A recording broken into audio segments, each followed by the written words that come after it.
शक्ति सामंत द्वारा निर्देशित अमर प्रेम 1972 में आई भारतीय सिनेमा की सबसे मार्मिक और कालजयी फिल्मों में से एक है। यह फिल्म प्रसिद्ध बंगाली लेखक विभूति भूषण बंदोपाध्याय की कहानी हिंगीर कोचुरी पर आधारित है और 1970 की बंगाली फिल्म निशी पद्मा की रीमेक है। यह फिल्म अपनी मानवीय संवेदनाओं, निस्वार्थ प्रेम और R.D. बर्मन साहब के सदाबहार संगीत के लिए जानी जाती है। आइए सुनते हैं मूवी का रिव्यू।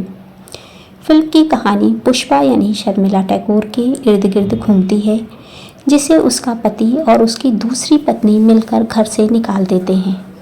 बेसहारा पुष्पा जब अपनी माँ के पास जाती है तो समाज के डर से उसकी माँ भी उसे ठुकरा देती है। अंततः उसे गांव का एक व्यक्ति बेहतर जीवन का झांसा देकर कोलकाता ले जाता है और उसे एक वैश्यालय यानी कोठे में बेच देता है। यहाँ पुष्पा की मुलाकात आनंद बाबू यानी राजेश खन्ना जी से होती है, जो एक अमीर लेकिन अकेलेपन से जूझ रहे व्यवसायी हैं। आनंद बाबू अपनी वैवाहिक जिंदगी से खुश नहीं हैं और सुकून की तलाश में हैं। वे पुष्पा की गायकी और उसकी सादगी की ओर आकर्षित होते हैं। दोनों के बीच एक ऐसा रिश्ता पनपता है जो शारीरिक आकर्षण से परे सम्मान और सहानुभूति पर टिका है। आनंद बाबू अक्सर उससे मिलने आते हैं और अपना दुख साझा करते हैं। फिल्म का प्रसिद्ध संवाद पुष्पा आई हेट टीयर्स यहीं से जन्मा है। कहानी में एक और महत्वपूर्ण पात्र है नंदू, एक छोटा बच्चा जो पुष्पा के पड़ोस में रहता है। नंदू की सौतेली माँ बिंदु उसे प्रताड़ित करती हैं। पुष्पा जो खुद समाज की प्रताड़ना झेल रही है, नंदू में अपना बेटा ढूंढ लेती है और छुप छुप कर उसे खाना खिलाती है और प्यार देती है।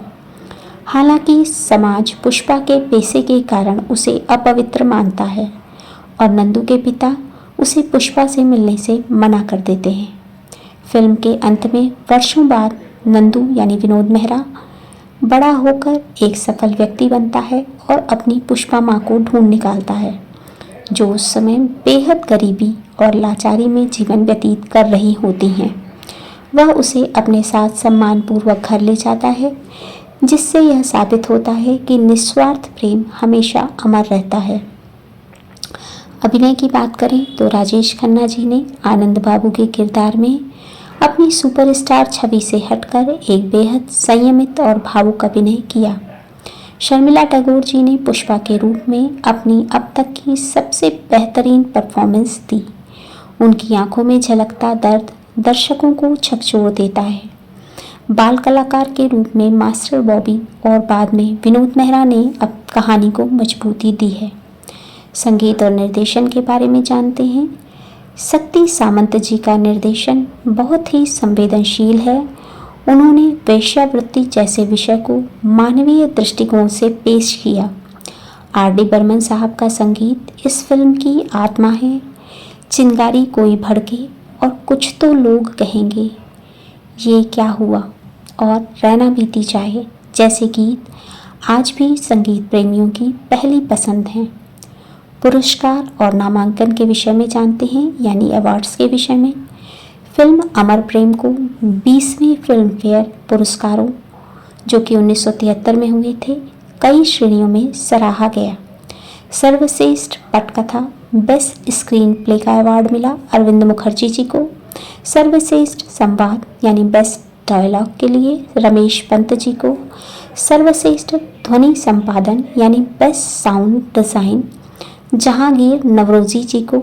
इसके अलावा राजेश खन्ना जी को सर्वश्रेष्ठ अभिनेता, शर्मिला टैगोर सर्वश्रेष्ठ अभिनेत्री, R.D. बर्मन साहब सर्वश्रेष्ठ संगीतकार और किशोर कुमार सर्वश्रेष्ठ गायक चिंगारी कोई भड़के को नामांकन प्राप्त हुए थे।